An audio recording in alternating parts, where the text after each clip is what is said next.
ერთი, ვინც კითხვებზე პასუხის გაცემას ელოდება, მანანა ხუჭუ არის ინგლისურის მასწავლებელი დარბევების პერიოდში იმყოფებოდა პარლამენტთან, წყლის ჭავლის ქვეშ მოჰყვა და ამის შემდეგ განუვითარდა მწვავე ალერგიული ფონი. ჰქონდა კიდურებზე გამონაყარიც, თუმცა იმ მომენტში ექიმისთვის არ მიუმართავს, თვითმკურნალობას გადიოდა სახლში და ამბობს, რომ ეს გამონაყარი დაახლოებით 2 კვირის შემდეგ აულაგდა. გარდა ამ ალერგიული ფონისა მას ჰქონდა არითმია, გულის აჩქარება, რომელიც არა 2 კვირა, არამედ რამდენიმე თვის განმავლობაში გაგრძელდა და ამ შემთხვევაშიც ამჯობინა, რომ სახლში ემკურნალა, შესაბამისად ახლა აინტერესებს, რა ქიმიური ნივთიერებები გამოიყენეს, ისეთი რომ ადამიანებს ასეთი მწვავე ალერგიული ფონი განუვითარდათ.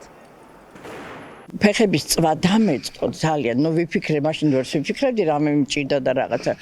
და ალბათ დამეყალა, ალბათ რომ ვინე რა ვიცი მე რაში იყო საქმე. სროლი მქონდა შარული და რომ გამოვიცვალე და აი რომ დაინდახა ჩემს ესო რა გჭირსო და რაღაცა და პირველი რაც ვიფიქრე ეს იყო ის რომ დეიდა ჩემს ქონდა წითელი ქარები ასაკში იყო და რაღაცა აწუხებდა ძალიან ეს და ვიფიქრე ალბათ გადმომედო ეს რაღაცა და ალბათ დამეწყო და პირველი რაც გავაკეთე ჩემ დეიდაშვილთან გადავიღე სურათები გადავაგზავნე და მაშინ მითხრა იმ ჩემო დეიდაშვილმა როგორ მოწებულია მე არც მაშინ არაფერზე არ დავფიქრებულა და რაღაცა ამან 2 კვირაში გამიარა მაგრამ გავხდი გულით ავადმყოფი მეტროში წინ გზაზე რომ გადავდიოდი გადასასვლელი რო არის იმ ხაზზე ის გზა რა არის ხო სწორია აი ესე სუნთქავდა პირგაღებული და ისე მწვენოდა იმ ხალხის ისე მწვენოდა ის ხალხი რომ იყურებდა ხო გული მიჩქარდებოდა ძალიან და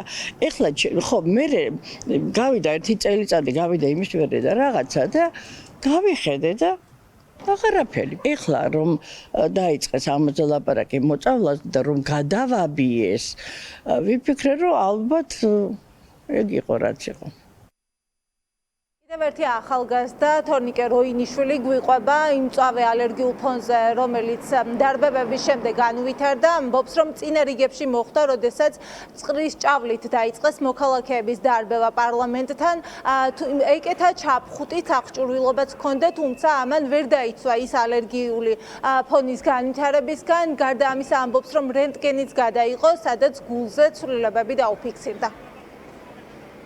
ძალიან მალევე დაიწყო სხვათა შორის ჩემი პირველი ინტოქსიკაციიდან პირველი ნიშნების გამოშენა, ეს იყო თავიდან მსუბუქი დაუბრუსხვევები, რომლებიც მერე ცხვირის და პირის ხრუდან ძლიერი სისხლდენებით დაიზარდა, შემდეგ ამას მოყვა გულის საფილტვების პრობლემები, ხშირი დაღლილობა, ენერგიის არ ქონა, იმუნიტეტის განადგურება, პატარა გაციებაც კი ეხლა ძალიან ძვირად მიჯდება ხოლმე თუ გავითვალისწინებთ იმ ფაქტს, რომ მინიმუმ 1 კვირა საწოლიდან ადგომასაც ვერ ვახერხებ.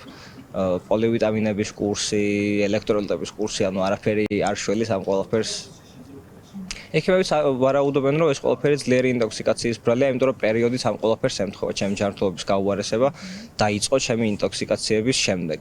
იმიტომ რომ მანამდე მუდმივად აქტიური ცხოვრების წესით ცხოვრობდი და არასდროს მსგავსი ტიპის პრობლემები ჩემთვის არ არსებობდა, ასე რომ ვთქვათ. გრძელვადიან პერსპექტივაში ისე მკაფიოდ გამოხატული აღარ არის, მაგრამ დაღლილობა, სუსტი იმუნიტეტი, წონის მკვეთრი კლება არსად არ წასულა 1 წლის შემდეგ თანდევს, თვალების ძლიერი ტკივილი ღამით კოშმარები. გულზე გადავიღე ეხოსკოპია, სადაც ჩანდა და ეკოკარდიოგრამა, რომ ჩემი მინიმალური გულის მანკი, რომელიც მაპროვოცირებელი ფაქტორების გარეშე არასდროს არ გაუარესდებოდა, ახლა საკმაოდ რთულ მდგომარეობაშია, რაც გულის გადაღლას და მუშაობის არასრულ მდგომარეობას იწვევს.